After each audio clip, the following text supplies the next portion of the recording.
예배 시간 노골적 선거법 위반만 문제가 아닙니다. 이 황당한 가짜뉴스 유포도 문제로 지적되고 있는데요. 제1회 평화나무 공명선거 감시단 활동 당시 적발된 가짜뉴스들 어떤 것들이 있었는지 모니터링 활동가들의 후기를 통해 정리해봤습니다. 아울러 선거철 종교인이 갖춰야 할 소양은 무엇인지도 짚어봅니다. 신비롬 기자가 보도합니다. 또 이렇게 결성이 됐죠. 기독자유통일당 이 기간에는 선거운동 해도 되는지 모르겠죠. 이 기간에는 안 돼요. 그 지역구는 2번 찍으세요, 여러분. 2번 황교안 장로당입니다. 오늘의 코로나의 전국, 하나님의 심판이요, 하나님의 뜻이 있다고 전번에 제가 설명을 했어요. 이 시대를 향한 하나님의 심판이에요. 공산주의 사상에 물들어 이성을 잃은 정치 지도자들로부터 이 나라를 지켜주시옵소서. 저들이 득세하면 득세할수록 무슨 일이 일어나겠습니까? 김정은에게 꼬리치고 시진핑에게 꼬리치는 자들 속에 무엇이 들어있겠습니까? 이것이 과연 단순히 질병 방지를 위한 것이겠습니까? 그들은 반기독교적인 세력입니다. 선거철만 되면 망언이 방언처럼 터지는 한국교회. 예배당이 정치 무대로 오염되는 현실을 안타까워하며 제20대 대선을 앞두고 공명선거 감시단이 출범했습니다. 공명선거 감시단은 지난 제21대 총선 당시에도 약 250여 개의 교회를 모니터링했습니다.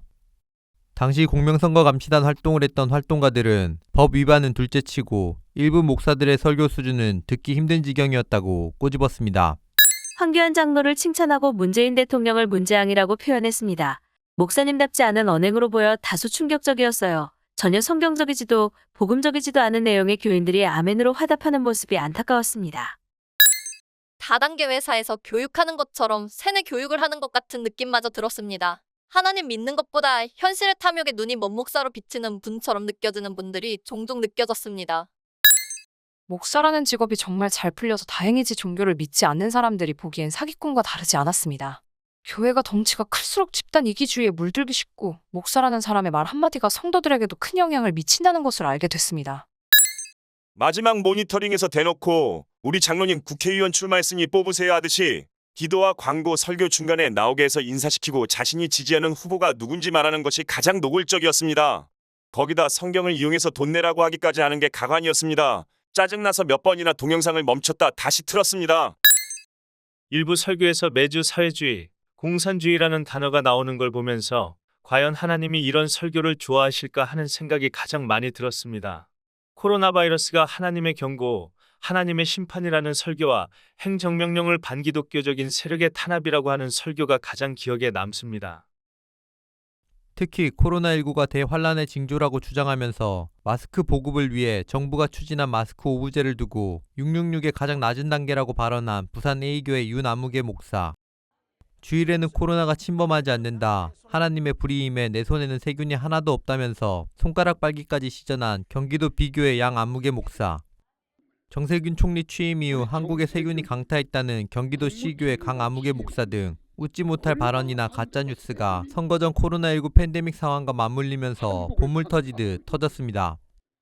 또 정부 여당이 나라를 공산화 시도하고 있다. 공수처법은 김일성법이다. 이게 통과되면 바로 공산화된다 등의 황당한 색깔론을 더 씌운 주장이나 차별금지법 때문에 나라가 망하고 가정이 파괴되고 교회가 무너진다 등의 가짜뉴스도 빠지지 않았습니다.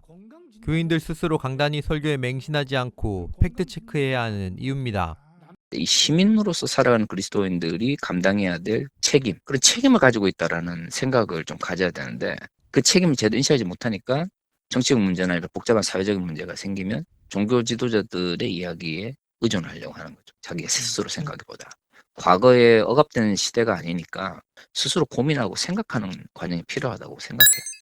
선거 때 물론 자기가 선호하는 정치적인 정파가 있을 거고 하겠지만 하나님 나라의 가치의 기준에서 좀 판단하려고 의도적으로 노력하는 게 중요한 것 같아요.